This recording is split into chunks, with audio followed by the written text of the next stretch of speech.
Welcome, everyone. If you could take your seats, be great. Come on in the tent in case it starts raining again. Quick. Good afternoon, everyone. I'm Peggy Clark. I'm the Vice President of Policy Programs at the Aspen Institute and the Executive Director of Global Health and Development at the Institute. We have a fantastic panel for you here this afternoon. I'm glad you've walked over this way to join us. The name of this presentation session is What are the Threats to Global Health?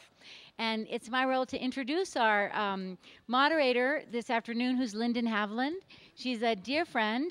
We're lucky to have her as an Aspen Global Health Fellow with us. She's a nationally recognized strategic consultant, particularly in communications for health. She used to be the head of the American Legacy Foundation, which dealt with the issue of tobacco education.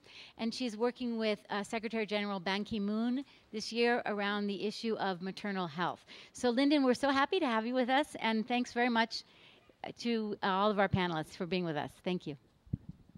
Thank you, Peggy, and thank you everyone for joining us. As Peggy said, I think this is going to be a very exciting panel. You know, after lunch, it's always a problem, so we want to keep you awake. This panel should be about what keeps you up at night, maybe the things that go bump in the night, or maybe, as we're going to hear from some of the panelists, the things that should keep you up at night. So I'm going to start with a brief introduction. You have complete bios of each of these people, but I want to tell you a little bit about each of them. So I'm going to start at my far right with Chris Elias. Chris is the head of an agency that if I get to go back in the field, I want to work for Chris. Chris works for PATH, and in his tenure at PATH, in 10 years, he has taken them from a small or scrappy organization to a $250 million organization that really pioneers the issue of public-private partnerships. They work in many countries, and what Chris said is the most important thing about hiring is finding people that understand fundamentally the DNA of what it means to be a part of PATH. And he's very proud of his staff, and I'm sure his staff is very proud of him. And they advocate for innovative responses to global health challenges. So we're going to hear from Chris about many things, including what is the marketplace of ideas around vaccine responses, and what are the ways that we can work smarter and better together. Next to Chris is Anne Veneman. I got a chance to meet Anne last year as part of my work at the UN, where Anne was the 5th director of UNICEF. Anne is a tireless advocate for women's rights.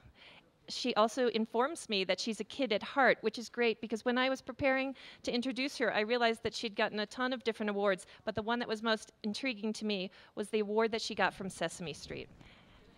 She informed me that that night was one of the highlights of her career because she got to meet all of the Sesame Street characters, and she was given her award by Cammy, the South African AIDS puppet. You'll hear she's trained as a lawyer. She was also the first female head of USDA. And next to me is Nathan Wolfe. Nathan, I won't tell you something that he doesn't want you to know, but I will tell you right now that Nathan, I consider the Indiana Jones of virus hunting. I thought, you know, when I interviewed him originally, that he was going to tell me that as a child he was just covered with mud and that he was always eating the dirt, and that's how this began. But it's not true. Nathan is totally convinced that the science of viruses offers the most exciting time ever for exploration that we have seen on Earth. Not only do we have the technology, but there's so many fascinating things happening. And we're going to hear a lot from Nathan about the things that he really focuses on, which is really, I think, one of the most traditional kinds of threats, which is when viruses move from animals to humans. And what does that mean? What does that mean for the next pandemic? What does it mean for the pandemics that we have already seen, avian flu, swine flu, and HIV? So with that, I'm going to turn to each of the, my panelists is going to speak briefly, and then we'll get right into a dialogue. So Nathan, what should we be afraid of? Sure. And I think what I'll focus on, and you'll hear different things from all of us, but what I'm going to be focusing on is viruses and other microorganisms. We live in a radically sort of new world. We live in a world that's very, very different from how this world was even 20 or 30 years ago.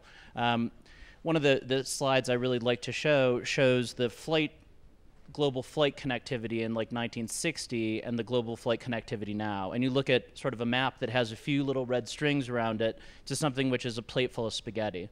We live in a world now where human populations and animal populations are completely interconnected. And this goes from sites that we work at in rural Congo, some of the most remote places in the world. And even from those places, by and large, you can get to anywhere in the world within 48 hours. And what that means is that viruses and other diseases that previously would have infected a small village, spread around for a while, and gone extinct locally now have a global stage to play on. And what this means is we're going to see more and more pandemics. These pandemics are going to be hitting us more regularly. We're going to have the potential to have more important and devastating pandemics. But I'm going to also talk to you, in addition to this sort of natural threats that viruses represent, there are threats which are associated with humans, and I think of these as sort of bioterror and bioerror. We exist in a world where our capacity to utilize biology is moving very quickly in the direction that information technology went. So if you think about information technology, something like 15 or 20 years ago, people had the capacity, perhaps to read data, but it was only the scientists that really could write data. Now everybody reads and writes data. When it comes to biology, we're starting to be in a situation where you can read data. You may have heard the situation where some high school kids in New York wanted to know what kind of sushi they had, so they sent away specimens to the Barcode of Life and found out that what they thought was being sold as fancy toro, in fact, was lower quality fish. What this means is more and more people are going to have in their hands biological technology. That means more specimens that could be accidentally released and more potential for malicious use of biological viruses and other agents as weapons. So what's the big problem from my perspective? I think the problem is that we still have a very reactive and responsive approach to how we think about these things. If you think about the way that we deal with infectious diseases largely on a global sphere, we are responsive. We're sort of like what a cardiologist was like in the 60s or 70s. We basically wait for the heart attack and then do our best to treat it. And we're not bad about that, but what we need to do is to get much, much better at predicting these things and ideally preventing them. And I'd like to sort of give you a slightly technologically optimistic take, which is I think that we really have the potential to do this. I think that we underestimate our capacity to understand the way that these things evolve, to detect them early, and to change the course of pandemics before they go global.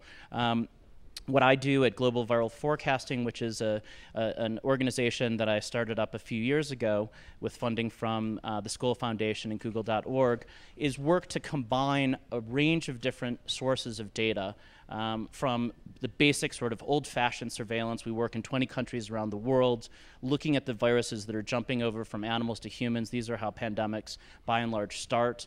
And we've focused ourselves at these sort of portals of entry where these viruses enter into human populations, with the idea that we can actually catch them early. And in addition, what we do is we now combine this with digital epidemiology. We're entering into a new world. So this world has certain threats associated with it because of technology and because of interconnectivity. But many of these factors also provide us incredible advantages. The capacity to scrape through world news and to create summaries of these things. The ability to use non-traditional data sources, for example, take Walmart, what's their sales of over-the-counter drugs? You can follow these now potentially in a very real-time way, and you could mash up these systems, which is what we're doing, in order to really provide what I think of as epidemic intelligence, namely the capacity to catch these things before they spread. And I think I'll just leave you on the note of HIV. So HIV, when most of you will think about the beginnings of the AIDS pandemic, you'll think about something that was, probably you might think about the 1980s. The reality is this is a virus that crossed from chimpanzees into human populations probably at least 100 years ago. So by the time of the Great Depression, there were people in Central Africa that were infected with this virus. Had we had the capacity to find it early, say in the 60s or 70s, create diagnostics and respond, we may be in a situation now where instead of having 40 million people infected with HIV throughout the planet, we had something closer to 1 million or 4 million. And I think that we shouldn't let ourselves go soft. We need to really be aiming at this as an objective, this capacity to catch these things before they become global catastrophes. Thank you. Anne, you let's go right from microbes to children, women and children. You've been an advocate for women's health. What are the global health threats and what can we do about them? Well, thank you for the opportunity to share this panel. And I think that as we look at overall threats, and I agree that pandemics are a big threat and that there is a much greater need to look at this intersection of human and animal health. But at the same time, it's important to recognize that as we are looking at health around the world, some of the major things we're dealing with are the issues of the health of women and children and their access to health care. Many of you may have heard of the Millennium Development Goals. Well, some of these really look at what they call the under 5 mortality rate. There are still around 8 million children a year dying of largely preventable causes. The two biggest killers, you think probably it's malaria or AIDS or something, the two biggest killers of children are pneumonia, number 1, and diarrhea, number 2. So as we look at children's health, the things that we need to be clearly focused on is access to vaccines and other preventative medicine, access to good nutrition, and this is very important, particularly in the first years of life of a child, beginning with the conception to age 2. If a child does not get adequate nutrition, that child's cognitive ability can be impacted for a lifetime, affecting the child's ability to learn in school and earn as an adult. So it is important to look at this overall child health, but the inextricable link between the health of the mother and the health of the child is also very important. Not only the nutrition aspect, but prenatal care, access to health care, safe birthing methods, and also freedom from sexual violence of young women and freedom from early marriage.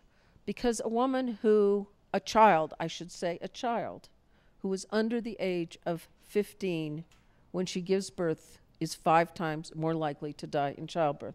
So I think we have to look at how all of these things fit together. I would also say that in looking at the issues of health in the developing world, two of the major things that have to be looked at, in addition to the connection with nutrition, is water and sanitation. Access to clean water and sanitation impacts diarrheal diseases, the second largest killer of children, and sanitation lags even further behind. 58% of the people in India still practice open defecation. I think that's just shocking. And until you get these water and sanitation issues solved around the world, we will continue to have people dying of largely preventable causes. So there is the intersection of all of these issues that must be coming together as we look at the issues of global health and particularly impacting women and children. Great. Chris, one of the things that we talked about that was surprising when I asked you what you thought the biggest coming threats were, you didn't start with zoonotic viruses. You didn't talk about maternal and child health, but you talked about our exporting of some of our lifestyle and chronic diseases. So tell us what you see coming forward. Thanks, Lyndon. I was a little worried after Nathan and Anne that there might not be enough global threats for me to talk about, but I think there are plenty, actually, and I actually want to highlight 3. The first is chronic disease. Every year, the World Economic Forum does a report on global risks, and they produce a chart with about 40 of the top global risks, and it's on a graph by likelihood to occur and impact, socio and economic impact. And for the last several years, one of the data points at the upper right part of that graph, very likely to occur and very high social and economic impact, has been the emerging epidemic, truly global epidemic of chronic diseases and non-communicable diseases. We've heard a lot about that in the past panel with Zeke Emanuel about the patterns emerging in this country and in other rich countries. What most people don't realize is that 80% of the chronic diseases actually occur in lower and middle income countries. And in those countries, they're occurring on top of the unfinished agenda that Anne described so well, in terms of we still have 8 million kids dying before their 5th birthday. We still have tremendous levels of maternal and reproductive morbidity and mortality. And so for the poor countries, they're facing a dual burden. They have an unfinished agenda of infectious disease, maternal and reproductive health morbidity to address, and they've got an emerging chronic disease epidemic, heart disease, diabetes. Diabetes in particular is taking off like a rocket, partly because we've been very successful in global exporting and globalizing our unhealthy lifestyles of overnutrition and lack of physical activity, et cetera. So what we're seeing is tremendous economic impacts. Just to give you a couple of statistics, over the next decade, if chronic diseases aren't addressed, they'll increase 27% in Africa, 25% in the Middle East, 21% in Asia and the Pacific, so that in just 10 years, 75% of the disease burden, even in lower and middle income countries, will be from chronic disease. So we still have our hands full with the viral emergence, an AIDS pandemic where 5 new people get infected every day for 2 that we put on therapy. And we've got another wave coming, an important wave that has important impacts both economically as well as socially as well in terms of people's health. The second threat I'd like to put on, add to the list of my colleagues is about unchecked population growth. We had a very important session yesterday about putting reproductive health back on the global agenda in a sustainable way. And I think because of the politics around providing women with adequate contraceptive, high-quality contraceptive information and services, there's been a sort of a lack of understanding of some of the complexities of population growth. Many people assume that the population is growing primarily because there's some people who still want to have a lot of kids. That's actually a tiny driver. It's mostly in very rural, very poor places where families still want to have lots of children. The 2 big drivers of population growth are unmet demand for contraceptive services, large number of people who want to have fewer children but currently lack access to the reproductive health services necessary to control their fertility. And most importantly, the biggest driver is what the demographers call population momentum. It's the age structure, the age structure of the population, the fact that half of the world's population is under the age of 25. And even if all of them have 2 kids, it's still going to grow dramatically from our current situation of 6.5 billion to at least 8.5 billion. But if we don't do what we can to meet the unmet demand today and to invest in slowing the population momentum, and the way you slow population momentum is not by spacing children, it's by spacing generations. And the thing we know works to do that is to educate girls and women. And then they will naturally want to have children later in their reproductive cycle. So if we do make those investments, we will have an important way to reduce a significant threat to global health, because the more people there are, the more chronic diseases and epidemics, et cetera, as well as impacts on climate change and environmental degradation, et cetera. The third and final thing I want to put on the table is really a threat to the global health response that comes from the sustainability of the recently acquired political and financial support for making important changes. We have seen over the last decade the most dramatic progress in global health that we've seen, both in terms of reductions in maternal and child mortality and in terms of commitments from countries. The G8 now routinely talks about global health in their communiques. That wasn't true 10 years ago. We've seen development assistance for health increase 4-fold in the last 15 years. It doubled just in the last 7 years. And we've seen bold leadership from groups like the Obama administration with its new Global Health Initiative. The question is, will that be sustained? Will we have enough money to actually follow through?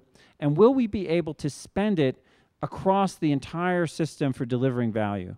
We have seen in the last decade the fattest pipeline of new innovation for global health that we have ever seen, largely because of the investments of the Gates Foundation, other foundations, governments like the US and the UK. We have a portfolio of new vaccines, diagnostics, drugs that are ready to come, some of them already approved and ready to go. What we haven't seen is a similar type of investment in terms of time, energy, money, intellectual thought in how do we strengthen the health systems for delivering all that innovation. And if we wind up in a situation where we have new drugs and vaccines and we don't have the systems to deliver them, we face what I worry about is what I call an innovation pileup, where we are working through these creative public-private partnerships to incent companies on their margins to work with us to produce tools for poor countries to solve important problems. If we don't follow through by getting those tools out to the bottom billion, to the poorest people who need them the most in the most remote areas, those companies are not going to answer the phone next time I call them and ask them to work with us. So I think there's an issue of, can we sustain the level of resources, and can we deploy it intelligently so that we're taking, not only innovating in the development of new tools, but innovating in the delivery of new tools to the people who need them the most. Great, Chris, thank you. I want to ask you, because PATH works in over 70 countries, you are at the forefront of these public-private partnerships, and if we have this innovation pileup, can you tell us how, give us an example of how PATH is really working? What's the role of civil society, and how do you influence either bilaterals or governments to take one of these innovations and take it to scale? How do we get it from being an interesting experiment to being something that's truly a game changer in public health? Well, I think there's at least three things we have to do. One is advocacy, producing the evidence to inform policymakers about resource allocations based on real evidence about the impact in terms of lives saved and disability avoided for these new innovations. Another is actually working very closely at country level, so that the investing in country systems for understanding the extent of the problems, the available tools, and for making evidence-based rational decisions about how to add those to the system. And then the other is to just work with the various pieces of this evolving global health architecture, all of the new entities, the Global Fund, the Global Alliance for Vaccines and Immunization, so that we have enough resources to move those priority technologies into use. And talking about country-level programs, this is singing the song of UNICEF in terms of really working with in-country partners, enabling country-led programming. Tell us from your perspective, does it really work? And how would we know? And also at lunch, we talked a little bit about the issue of the financial crisis and your thoughts about sustainable funding to make some of this global health really work. Well, I think, one of the things that's happened over the years is global health has been largely vertically funded and campaign funded. What do I mean by that? We have a campaign to eliminate polio. We're almost there. We have eliminated in the world the smallpox. It worked. There's been a measles campaign that's been very effective. There's a bednet campaign against malaria now, along with antiretrovirals. But one of the things that happened during the 80s when the vaccination rates became very high because of all these campaigns is that later on, the vaccination rates began to come down, partly because there weren't sustainable health systems built at the community level with an investment from the communities in how to continue this into future generations. And that's where we really have to look at sustainability in development in so many ways. But we were talking today about, can the developing world always continue to depend on the developed world for financing for global health? Or what other kinds of structures can make it more sustainable? One is more efficiencies in the system. There's a lot of players in global health. Is the money actually being spent in the most collaborative and coordinated way, so the most effective use is being made of it? Are there new structures? Some countries are now working with small insurance schemes to provide populations in impoverished countries access to health care that they wouldn't otherwise have. I think we also have to look at the issue of training. Have we been too rigorous in the developed world about, and we talked a little bit about this at lunch, who can actually provide delivery of healthcare services? Does it have to be a doctor? Can it be a nurse? Can it be a community-based healthcare worker that can be much more accessible and more easily trained at the country level. And by the way, if you train a person as a nurse or a doctor, they oftentimes leave the country because the economic opportunities are so much greater other places. So how do you get that healthcare delivery system to work effectively and also use more community-based trained workers to provide preventative care? Great. Nathan, I was struck, when I was listening to you, by your belief that we are building a digital surveillance system. But I think one of the challenges in public health and global health is about communicating risk. And can you talk a little bit about your views about how afraid should we be that you've already discovered other retroviruses that have already moved from animals to humans? And what's our role in communicating that risk? I think it's a very central question, and I think, in fact, we should think of risk literacy as being one of the threats to global health. And for me, this also goes to Anne's point about sort of campaign by campaign issues. If you think about our problems with regards to pandemic control and prevention, part of it is this sort of disease du jour mentality. Okay, so if you go back a few years, you have H5n1 bird flu, very, very deadly virus. Fortunately, so far has not become particularly transmissible, but nobody thinks about it in the general, community anymore. You don't hear about it. Okay, then you have H1n1 swine flu, incredibly transmissible virus. Everybody suddenly shifts gears. There's a huge effort to think about H1n1. The reality, though, is what we need to do is to think about the factors that underlie all of these phenomena. And the reality is there are absolute commonalities to things like HIV and SARS and Ebola and H5n1 and H1n1. We need to approach these things systematically, and we need to really inform people about risk. Right now, if you think about H1n1, for me it's a fascinating story. I was stuck in the eruption in London, and I was sitting with people, and I had all these people sort of comparing the volcanic eruption to H1n1 by saying like, oh, this is totally overblown. This is, this is something that the media is overreacting to. There couldn't be a more profound difference between the volcanic eruption and H1n1. Okay, and I'm gonna tell you why. And it's a really short lesson in what we call basic reproductive number of infectious diseases. And it's basically, all of you folks who are in business will know this. Viruses are scalable. Okay, so from my perspective, worst case scenario, it would have been a terrible scenario. One of those planes would have gone down. Okay, and then everybody would have been grounded, and that would have been the end of it. H1n1, on the other hand, this is a virus that, despite our best efforts, moved from infecting 0 people on the planet to, within a year, infecting somewhere on the order of 10 to 15% of the humans on this planet. Okay, had the deadliness of that virus been even nominally greater, the sort of, like, I think of these things as having sort of virulence dials. If it had been turned up just a little bit more, you would have had hundreds of thousands of deaths, and it would be all that any of us could talk about. Okay, so the notion that somehow these things are equated is a basic fallacy of understanding the nature of risk. And I think it's very important for us to communicate this. People need to know that H1n1, nature gave us, we had good luck because nature basically handed us a virus that was not very deadly. But it was not because we mobilized, and there were good things that came out of this crisis, but it was not the fact that we mobilized that this was not a devastating virus. And for those, who you all know, who sort of are skeptical about the public health response, think about this as sort of meteorologist watching a hurricane. If that hurricane at the last minute turns away and doesn't like smash into the, into land, it doesn't mean that you somehow victimize the meteorologist. You're happy that the person was following that hurricane because you know there's going to be another hurricane, and that's exactly the scenario we're in. Great, and I want to thank you. And I want to remind people we do have 2 standing microphones, and since this is being tape recorded, if you want to come up to the microphone, state your name, and ask a question, we would love to hear from you.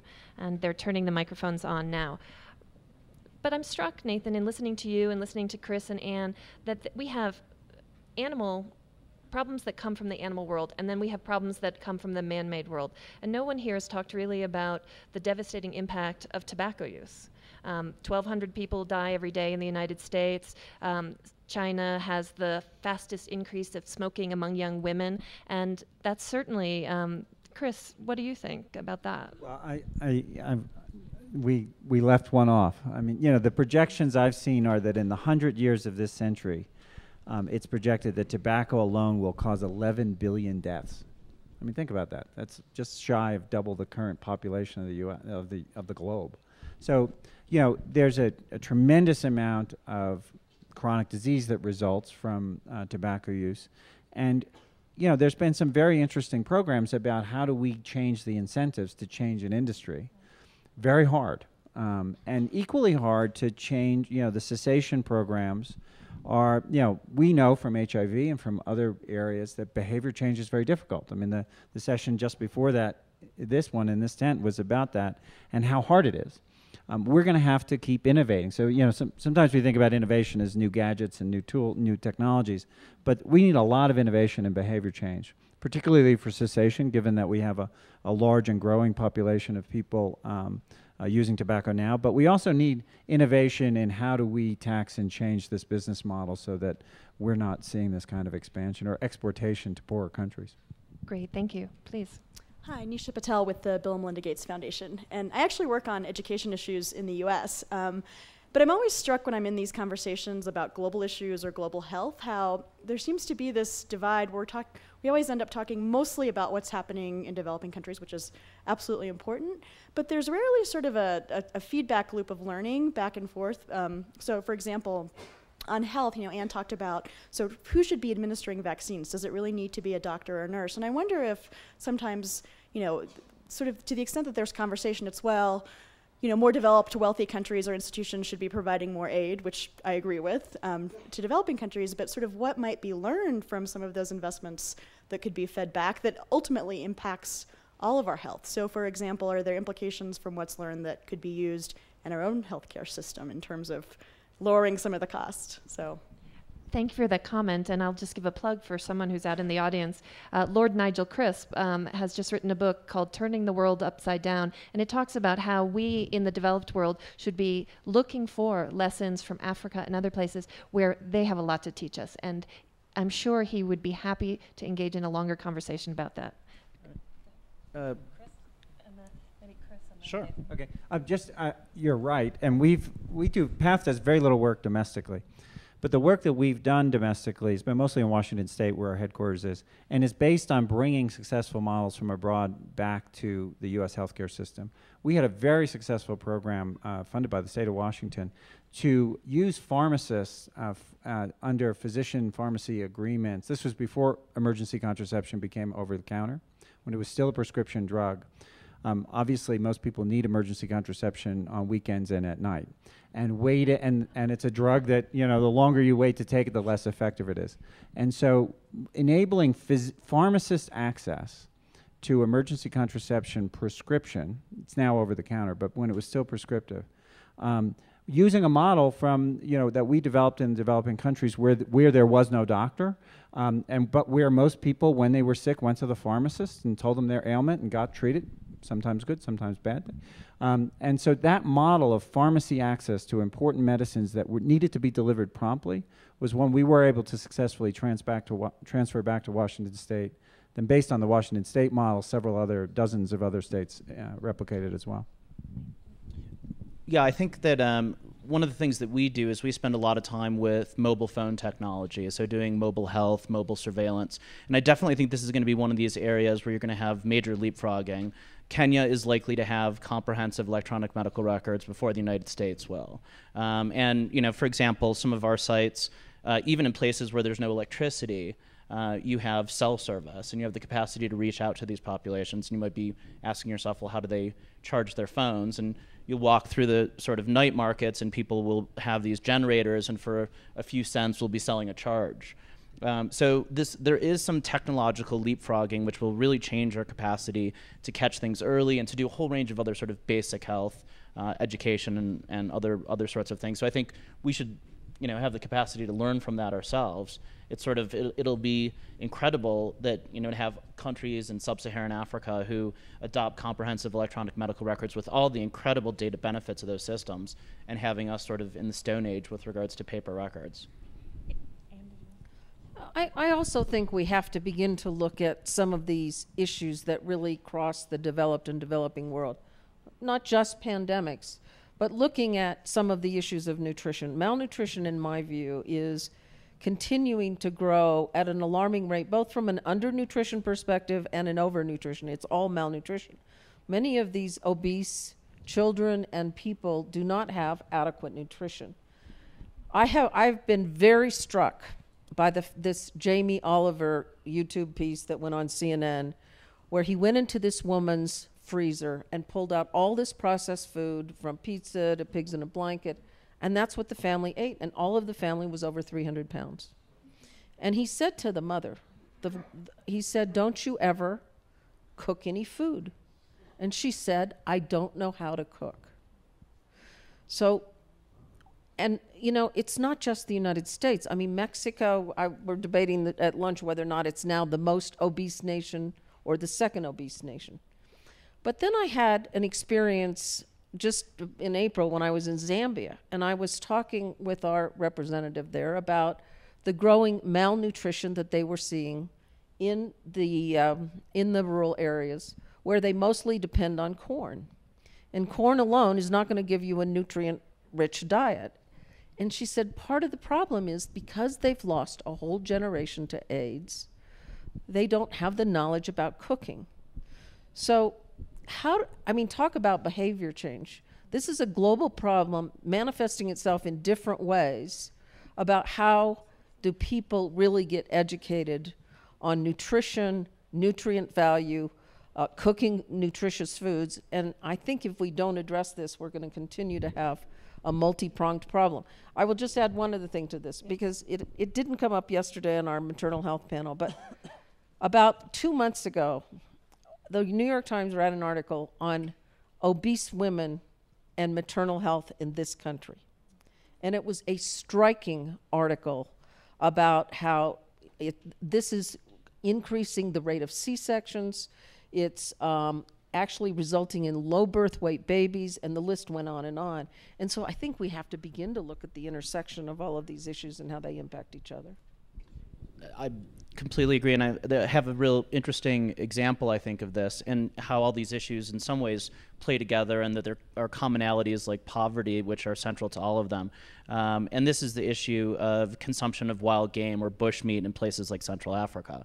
And this is an issue which really is at the heart of conservation, as most of us sort of first, at least in Western audiences, came across bushmeat. It's in the context of loss of endangered species, and certainly that's important. But at the same time, these, as populations grow, these are not sustainable sources of animal protein. So you're going to have major food security issues. And then from a pandemic perspective, this is exactly the way that HIV and other viruses have entered into human populations. So part of the challenge, I think, for us will be, if we really want to address these things, we're going to have to take some of these very difficult issues, like, say, rural African poverty, and address them, in a way that will basically allow us to solve multiple problems. And if we don't, everything we do will not stop us from, running into major calamities. Great, thank you. We're going to take both these questions, and then we'll have the panel answer them first. Okay. I'm Lauren Cobb from the University of Colorado. We heard you say, Chris, that we need to produce evidence for policymakers so they can make evidence-based, rational decisions. And as a rationalist, I agree 100%. But in all my decades of work in Latin America and Southern Asia and Africa, the problem is that the public health ministries are often they have structural problems. 95% of their budget goes to salaries. They have almost nothing to work with. They are politically appointed from the minister down to the janitors. They owe their allegiance to the political party.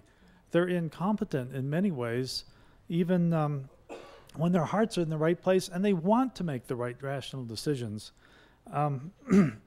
I see this actually as a public health problem. It's a problem with the structure of the way we deliver public health. I see these ministries, and not just public health, and it's not just in the developing world, but everywhere else too.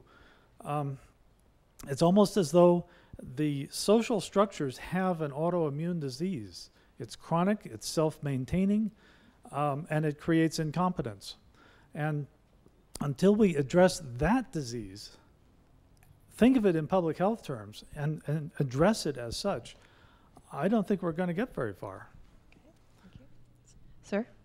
My question is there a branch of the government addressing the thing of a terrorist attack using pandemic things that could bring the country down? Similar to the 9/11, only it would be across the entire United States. Okay. Chris Can I and then take the Ann. first question? Sure, please. I agree with you to a point. The healthcare structure of many poor countries is as dysfunctional as the healthcare structure of this country. I mean, I don't, you know, it's, we have, and we've been struggling with, a series of structural problems in our own healthcare system. So it's not unique to poor countries. We spend 16% of the GDP, the richest country in the world, and we have structural problems too. They do have those structural problems. It's compounded by the fact that they also don't have any money, right? So, you know, and that makes it hard to attract talent. And it does mean that they're generally understaffed and they have insufficient information systems, management information systems, procurement, logistics. Where I would disagree with you, or maybe it's in addition to what you said, is that in my experience is that there are a tremendous number of competent people.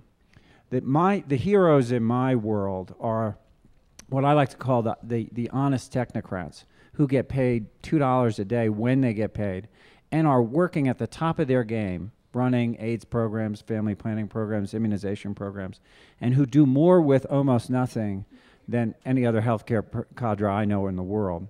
So in those sclerotic systems, which need to be better resourced and need to be approached, I think scientifically, as you're suggesting, to objectively think about how do we build a better system.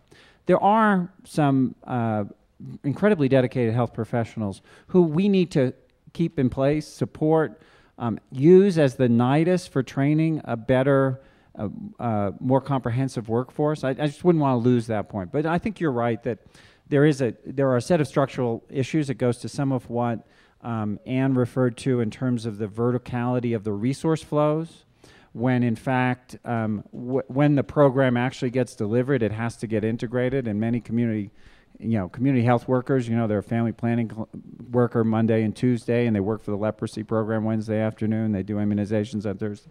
So there is an integration to the system. It's ad hoc and not well designed. And so that's part of the implementation science, that when I said, we're facing an innovation pileup, I think we've created some very efficient models for producing new innovation and new tools.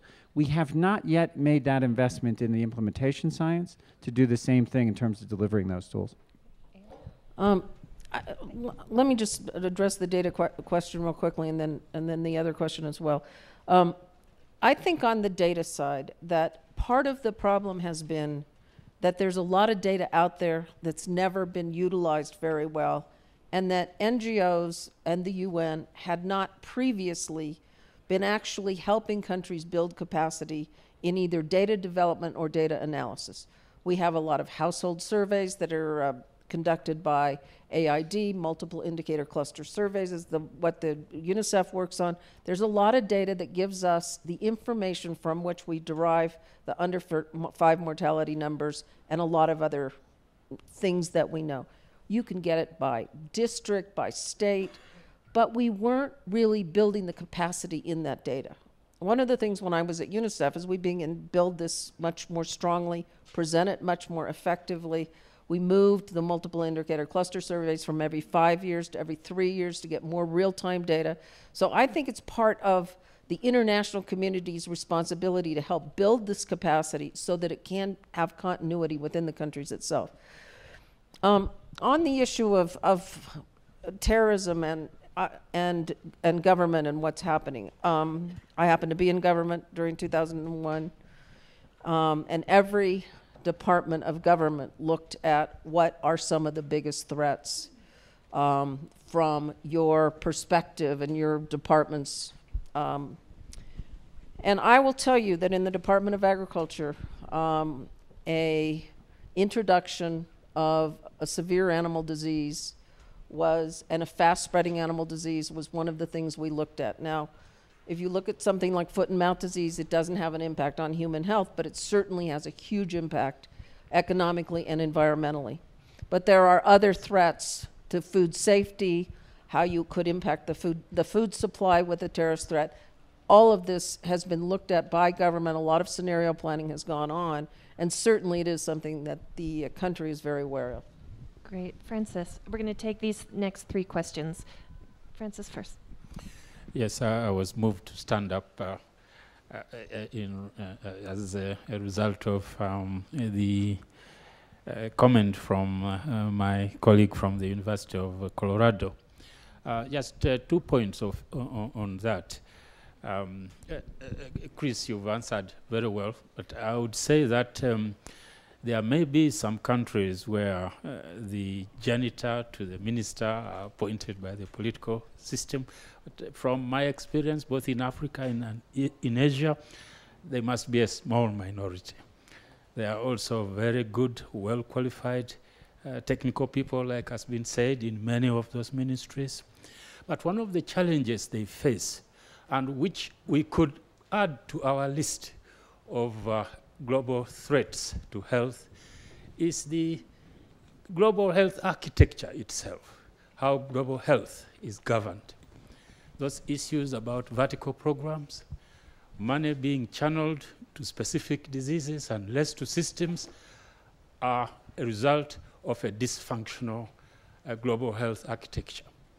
And how can we, as a global community, make the case for a more organized and a better governed international architecture so that it helps at country level to get the health workers where they need to be with the right motivation and the right resources so that we have this health security that we all yearn for. A question, I think, principally for Chris, but if you go through and you look from the context of how effectively we control our monitoring strategy for looking at pandemic viruses, for example, and we think about those that have a virulence that's very rapid, you know, something that doesn't kill someone in 7 days, we seem to be less effective at being able to monitor for than those that may have still a very high level of potency, but be in a position where effectively they are can be just as deadly from a communicable standpoint. You think about oncogenic viruses, you think about other types of viruses that can attack things. From the standpoint of an overall monitoring standpoint globally, what do you think the you know, are how well equipped we are from that standpoint? Great. And this will be our last question. Hi, I'm Nalini Saligram. I have worked for a new public health nonprofit organization called Arogya. Our mission is to prevent chronic diseases and promote healthy living.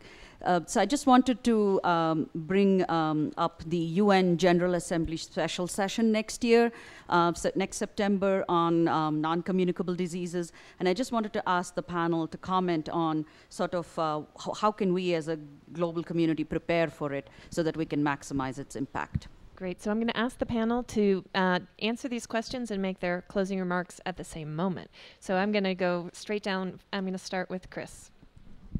Well, I think, let me just respond to Nalini's comment about chronic disease. I think what we need to do is to take what we've learned from a decade or more of successful advocacy on behalf of the infectious disease, maternal, child health agendas, the work that's been part and parcel of the progress we've seen related to the Millennium Development Goals 4, 5, and 6, to take what we've learned there in terms of effective advocacy, using evidence to inform that advocacy, figuring out who the key opinion leaders are to set that agenda. And to also take what we've learned in terms of models of collaboration and partnership for solving problems, so that when we go there, it's not just a description of how bad the problem is, but that there's a potential set of solutions. So for instance, on chronic disease in particular, I'm very optimistic that once we start working on it and funding it, we'll actually be able to produce solutions less expensively than we have for infectious disease. So in the case of malaria vaccines, we're doing a $250 million malaria vaccine trial because nobody will help fund it because there's no innovation going on for those diseases like malaria where only the poor have them. In the case of chronic disease, it truly is a global threat. So when we think about techniques for monitoring or treating diabetes, we don't have to discover those. We have to adapt the platforms, those innovations which are produced by the market for this economy, and just adapt them into lower cost platforms that are more rugged and can be deployed in more, and that's a less expensive proposition for innovation in terms of discovery, and it will piggyback on successful innovations in delivery around chronic treatment for HIV and other things. So I think the solution set for chronic disease is going to be actually less expensive than it has been for infectious disease because we can build on it. So I think as we go to that summit, we not only have to be clearly articulate about the problems, but we have to clearly articulate the value proposition for actually solving them in an affordable way. Anne? Let me address the comment in particular that was made about the global health architecture. I don't disagree with you that more needs to be done on looking at global health systems. We have been too vertical in the past. But one of the things that I think that needs to be done in various countries is to really map what the health system looks like. You know, we sometimes assume in global health that the government is providing all of the service and that we're trying to build all the capacity in government, when in fact, if you look on the ground, the private sector, the faith-based community are providing a tremendous amount of the health care in the country or the communities. With technology today, a lot of mapping could be done of health systems, of education systems, and I think it would inform better the decisions about where healthcare is, what kind of healthcare is being provided, how far is the nearest hospital, and you could begin to build around communities based upon really a knowledge of what your system looks like, and I don't think we have enough of that. So as we look at the architecture of the global system, I think it's important to look at what the structure is in the particular countries in which we're dealing. I don't think there is one silver bullet that we can hand on a platter to the developing world and say, this is what your healthcare system ought to look like. Nathan? Sure. First, in response to the question about global disease detection and acute versus chronic infections, I think this is a really important point. We get caught up with viruses like influenza, which obviously are incredibly important and will continue to be important. But there's a little bit of an advantage that we have epidemiologically when we deal with a virus like flu, because what happens is the person becomes infected and then fairly quickly becomes ill. Whereas you think about a virus like HIV, I mean, this is a virus that the time between when infection occurs and when you actually see the consequences of it can be many years. And so if you think about a virus that, you know, hypothetically, many of us could be infected with a virus that is something that maybe was an emerging virus and a pandemic that we simply are not familiar with yet. And so there are really important challenges to thinking about these sorts of long incubation period agents. So I think it's a really important point. And then in terms of sort of closing remarks and perhaps response to one of the questions, I think one interesting way to think about this, and an area that brings together many of the things we've talked about, is health diplomacy. And I think, I mean, first of all, I think we should all be applauding what's going on in the current administration with regards to global health and thinking about health diplomacy. And whether it's the Department of State or HHS or DOD, all of these branches of the U.S. government have active programs in what is increasingly being called bioengagement. And the basic idea is to reach out to scientists really throughout the world who are dealing with microorganisms, try to work to support those scientists to help secure collections, which is going to be something which is going to be very helpful to decrease the probability of bioterror and other sorts of biothreats, to increase surveillance capacity, which will help us to predict pandemic disease, and to basically support scientists who are excellent and by and large would be doing great work if they just had the resources to do it. I think these are also going to address, create scientific collaborations internationally, which will help us with the concerns which will continue to grow over biopiracy. One of the big issues is we need to have free sharing of specimens between different countries in order to create influenza vaccines. And what that means is long-term diplomacy with scientists in these countries working to develop the right kinds of infrastructure. And I think, from my perspective, among the other things, this is one of the things that would be one of the major ways to mitigate some of these major global threats. Great. Please put your hands together and join me in thanking this panel.